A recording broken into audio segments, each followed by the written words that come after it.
o garanhão nas éguas, não é?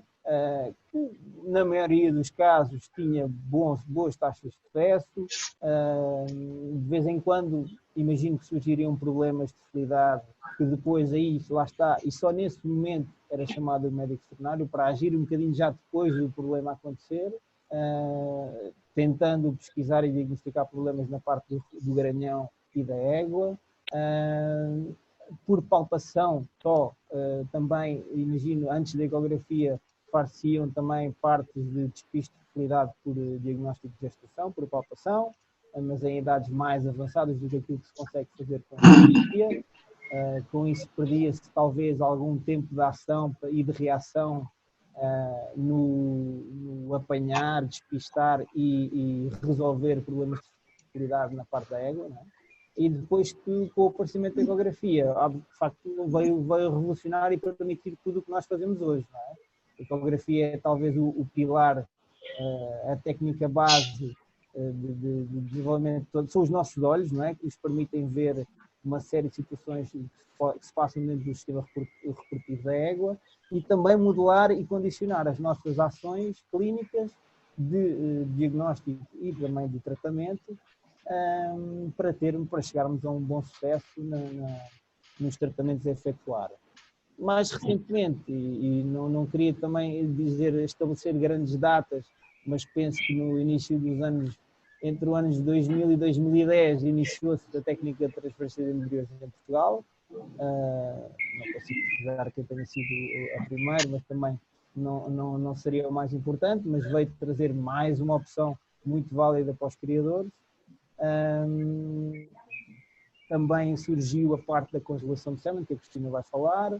Isto numa ótica só de falar sobre a evolução dos serviços disponíveis ou das técnicas disponíveis aos criadores hoje em dia.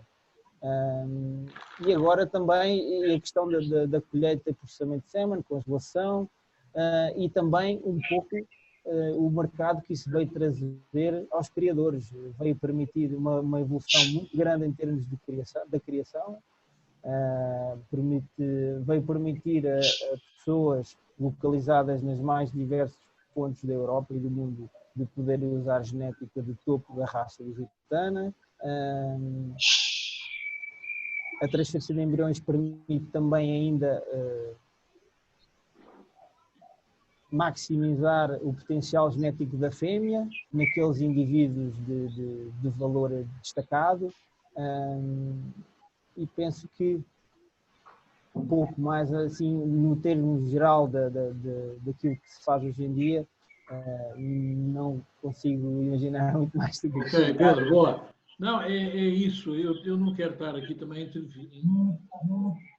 Não, doutor, isto lá está. Como mas eu julgo que a evolução passa por todos. Nós, veterinários, tivemos que evoluir à procura de sucesso na gestação. Os criadores evoluíram muito. Eu sou do tempo em que me punha atrás de uma égua e assim que lhe tocava com um dedo, vinha uma parelha de coisas que partia logo a primeira panca. Portanto, vejamos também a evolução do maneio e na criação, que foi possível trabalhar com animais que de antes eram intrabalháveis e a gente tinha que ir atrás e tal, melhorando, até aos dias de hoje em que trabalhamos em casa. Os animais deixam-se conduzir. Isso foi muito importante para nós veterinários e podemos pôr em prática algumas técnicas, mas também reconhecemos junto da criação uma grande evolução no sentido de trabalharem bem o maneio dos seus animais, de modo a poderem proporcionar, digamos, este tipo de trabalhos que hoje temos a obrigação de... Gostaria de salientar que esse papel dos criadores é para nós, diria, quase vital, porque sendo animais de grande porte, às vezes, se esse trabalho não for bem realizado pelos criadores, e agradecemos que todos o façam, podemos nos pôr em situações muito complicadas em termos de segurança no desenvolver do nosso trabalho. Mas felizmente já são muito raros os casos, cada vez menos, diria, e aqui vai um voto de louvor também ao trabalho feito pelos criadores, no maneio dos animais e no preparar dos animais também para as nossas intervenções. Mas lá está, isto é uma relação de benefício mútuo, em que todos têm um papel a tomar e uma responsabilidade, e também agradecemos por isso aos criadores que nos têm ajudado. E para eles estamos cá, para apresentar tudo o que pudermos, estiver ao nosso alcance, para eles lá está alcançarem os seus objetivos e desejos na criação. O título é a reprodução hoje e o futuro. O futuro está muito ligado àquilo que a criação e que os criadores exigirem de nós, no sentido de irmos atrás, e também temos de trabalhar para cumprir aquilo que se possa fazer.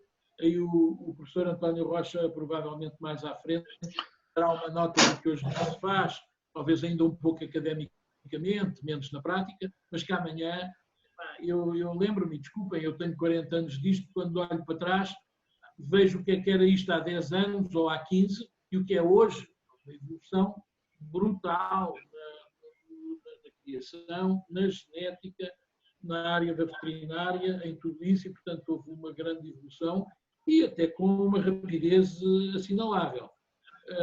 Mas Pedro, não sei, podes conduzir a tua intervenção a caminho dos finalmente, não? Ou tens mais alguma coisa que queiras?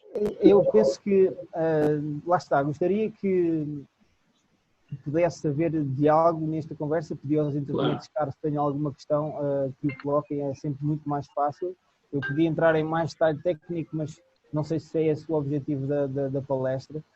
Queria só dar uma ressalvazinha e assegurar ou tranquilizar os criadores portugueses, principalmente, que é com esses que nós trabalhamos primordialmente, que a equipe, ou aliás, o nível da assistência veterinária reprodutiva em Portugal, eu diria que está equiparado a qualquer parte do mundo. Neste momento, os profissionais a atuar nesta área em Portugal fizeram um esforço muito grande de formação e de aperfeiçoamento e também já levam alguns anos de prática que permitem oferecer aos criadores em Portugal estas técnicas avançadas com muito boas taxas de sucesso.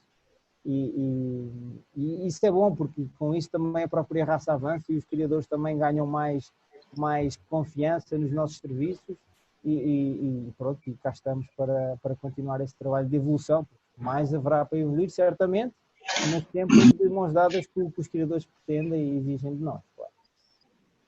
Obrigado a todos. E pronto para perguntas. Eu estou aqui um bocadinho com a rédea da coisa, mas não quer dizer que não haja outras intervenções, nomeadamente do António Rocha. E perguntava ao João Ralão se passamos já ao cavalo ou se há oportunidade para porem algumas questões ou não, não sei como é que pretende fazer. Conforme foi combinado, no fim de cada intervenção estaremos à espera das questões que possam ser postas através do bate-papo pelas pessoas que estão a assistir a este colóquio. Então, se não houver, passamos à Cristina. Se o Pedro me permite, claro. Gostava de saber a sua opinião. Começava em 3 pontos, eu só tenho 3 pontos.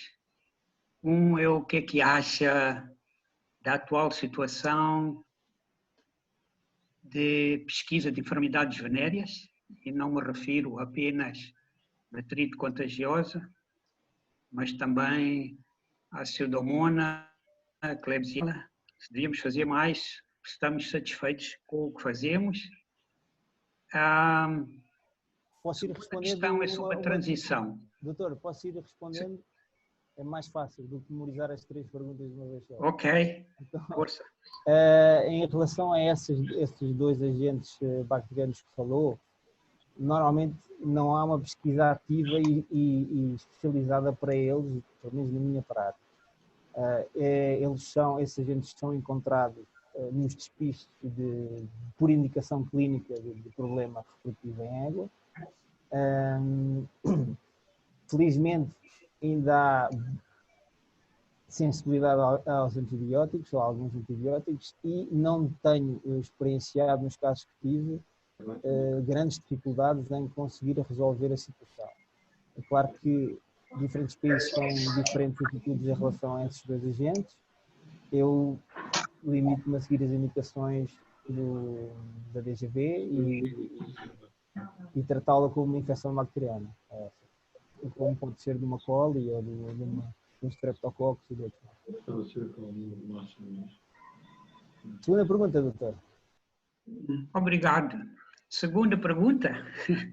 Eram 3? O que é que há? A mim parece-me que a biópsia endometrial é uma ferramenta muito simples. Parece que, ao contrário do Pedro, eu apanho muita égua com problemas. E o que é que acha da divulgação, da utilização da biópsia uterina, pelo menos para diagnóstico histológico, porque também usamos para diagnóstico microbiológico. Exatamente. Eu não descurava a importância do microbiológico, porque até recentes palestras que assisti e tudo mais, falaram até talvez num acréscimo de sensibilidade na detecção de infecção da biópsia em comparação com a zaragatua clássica que todos nós fazemos. É uma técnica que tecnicamente exige, não é muito diferente da zaragatua normal, não traz grande dificuldade, às vezes pode assustar mais os criadores, porque a amostra recolhida é diferente, não é? Mas eu confesso que não é a técnica que mais uso em alguns casos específicos. Lá está, quando surgem éguas com problemas mais avançados, éguas problema já com um histórico grande, mas eu concordo que é uma excelente técnica. Das que temos disponíveis, isso e também na parte da microbiologia, a lavagem de baixo volume, também são as opções que temos para diagnóstico. São essas que temos. A citologia gostava de fazer mais, mas na prática, para mim, e com o volume de trabalho que tenho, é mais complicado conseguir usar essa técnica em laboratório próprio. E não tenho a parte microbiológica. Muito obrigado, Pedro. Eu também, a parte microbiológica, há sempre um problema, que é colher a biópsia em ambiente estéril. Portanto, vou pensar em câmara de fluxo laminar, que também não há assim tantas. E outra pergunta, o reconhecimento do fenómeno da transição e do ciclo de transição, pensa que é uma coisa que já está bem estabelecida entre colegas, entre criadores, ou ainda encontra dúvidas sobre a questão, como, por exemplo, considerar-se que as éguas deveriam ser inseminadas porque estão em cio e pronto, e não estão a ovular porque não é a altura. Tem alguma questão, algum problema em relação a isso? Normalmente, começamos a ter clientes a pedir-nos assistência para inseminação, e isto falando da altura do ano, que é o tema importante nisto do que chamamos de período de transição, é quando a égua ainda não está numa ciclicidade regular e está a vir de um período de inatividade que normalmente está associado ao inverno e aos dias de menor duração, e há aqui um período de transição em que a égua não faz uma ciclicidade normal. É isso só para explicar. E tenho tido casos todos os anos. Cheguei a ter éguas que não conseguiram ou que não alcançaram o estado de ciclicidade normal quase em abril já, ou seja, já tive casos em que o período se prolongou até, sem intervenção hormonal, prolongou até essa data. E isso é um problema, nem todos os... Quer dizer, os criadores novos com quem eu trabalho, provavelmente, se calhar ainda não foram informados, mas aqueles que eu acompanho já têm visto esses casos durante muito tempo. Não conheço nenhum criador que esteja a implementar programas de luz que poderiam influenciar, de certa forma, esse período. Não conheço ninguém que o faça ativamente para tentar ter uma época, ou ter atividade cíclica normal mais cedo na época reprodutiva.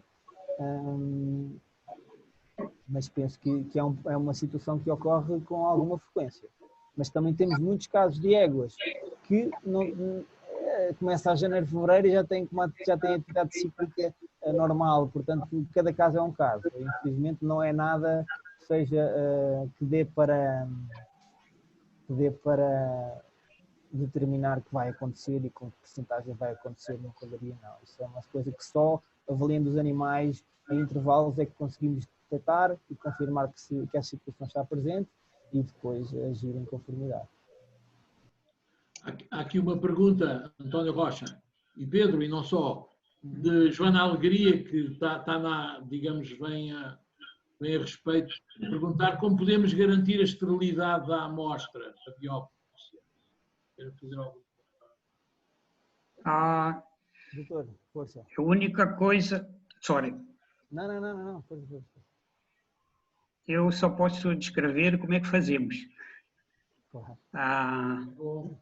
Então, a biópsia, como se fosse uma zaragatoa para todos os participantes, a zaragatoa intrauterina. Portanto, só com uma mão, com luva estéril, entra no útero, faz a zaragatoa. A biópsia é idêntica. Há uma coisa que eu gostaria que todos estivessem presentes, é que arrancamos um pedaço de tecido, mas não há receptores para a dor no endométrio. E é verdade que os livros de anatomia são escritos por homem, portanto, poderíamos duvidar do facto. Mas não duvidemos, porque se uma égua está a comer, nós fazemos uma biópsia e ela continua a comer, nem mexe a orelha. Isso era a primeira coisa que eu gostava que toda a gente percebesse, não há dor envolvida. Agora, em relação à técnica, quando nós fazemos a biópsia, a mão que está dentro da vagina da égua com luva estéril, depois sai, entra no reto para localizar onde é que a pinça está e pressionar o útero para tirar uma boa amostra. Portanto, essa mão já não está estéril, obviamente. Nós trabalhamos, neste caso, sempre com 2 operadores. Portanto, fazemos a biópsia e quando estamos a retirar a pinça, um outro operador mete a mão dentro da vagina da égua com luva estéril e apanha à saída do cérvix a cabeça da pinça, fecha a biópsia na sua mão. E agora, para mim, é onde está a maior limitante se for para a microbiologia. É que para processar, precisa de uma câmara de fluxo laminar, que é um aparelho que filtra o ar. Isso já não há muito. Isso é se for para a microbiologia. Se for para fazer um exame histológico, é muito útil. Inclusivamente, diz se a égua tem uma infecção. Não diz qual é o bicho. Isso não há complicação nenhuma. Nós tiramos a pinça e tiramos a porção do endométrio, metemos em formol a 10% e enviamos para um laboratório. Queria também dizer, já agora, que eu sou grande fã da técnica e acho que um dos motivos pelos quais talvez não seja utilizada em alguns casos é depois para onde é que eu mando. Eu posso vos dizer que se mandarem para Lisboa, como vocês estão, Graça Ferreira Dias, dá uma resposta rapidíssima. Se mandarem para o Porto também damos uma resposta em 5 dias, mas, ou seja, é uma coisa muito funcional, não temos preços agora, mas o trabalho laboratorial é bastante barato e dá muita informação. Não sei se respondi, espero ter respondido. Certo. Eu olhando aqui para as perguntas, há aqui uma pergunta sobre embriões, que se calhar ficava reservado para o Miguel, não sei se já viste, Miguel. Qual é o número? Não íamos entrar agora nisso, mas depois na tua intervenção poderias abordar um bocadinho, caso seja confortável para ti. E professor António Rocha, eu propriamente já ouvi falar nisto, mas não estou muito informado. O sexo, o diagnóstico do sexo do concepto, pode-se fazer, a que idade, da gestação? Quer avançar alguma coisa? Sr. Carlos, de facto pode-se fazer, mas ecográfico, mas tenho que lhe dizer sinceramente que eu pessoalmente não posso avançar muito porque não faço. E não faço não é porque não gosto. Pronto, foi uma técnica que nunca utilizei e de facto é muito útil. Fiz bastante em bovinos e a sensação que eu tenho, posso estar equivocado, é que é um pouco mais difícil no equino, talvez devido ao tamanho. Eu pensaria que deveria ser mais fácil, mas dá-me a ideia que é um pouco mais difícil, mas seria extremamente útil e há pessoas que o fazem com muita eficiência. Não sei se o Pedro tem alguma experiência. Eu, não, assim, na verdade, é uma técnica que também nunca teve muita solicitação por parte dos meus clientes. Eu, pessoalmente, não avancei muito, até porque estou limitado em termos de equipamento. Eu diria que, para se ter algum grau de certeza, a qualidade do equipamento que nós utilizamos é a peça-chave. E depois temos a questão também da idade de gestação. Normalmente dizem os livros que entre os 75 dias e os 250 consegue-se fazer às vezes por via retal, outras vezes por via abdominal. Mas não é assim fácil, exige algum treino, alguma prática, equipamento próprio, tempo e muitas vezes também no meio de uma época de reprodução, por vezes é um trabalho um bocadinho preterido pelos criadores e também por nós. Olha, Cristina, vamos preparando e ficava agora aqui uma, talvez não é a última, mas é nesta fase, uma questão para o Pedro também terminar a intervenção, que não é terminar, mas nesta fase seria para passarmos a palavra à Cristina e diz a Joana para todos. Olá, boa tarde, gostava de saber a opinião sobre lavagens com antibióticos sem cultura. Ora bem, o tema dos antibióticos é um tema sensível. Eu tenho uma opinião própria, sei que as opiniões divergem entre colegas e eu respeito isso, sem problema. Eu normalmente não faço lavagens com antibiótico, faço sim antibioterapia sistémica, de preferência, e às vezes local, mas sempre com indicação clínica para tal. Lavagens profiláticas com antibiótico não faço, ir fazer com antissépticos em diluições baixas, quando o faço, e não é por isso que se tem tido baixas taxas de fertilidade.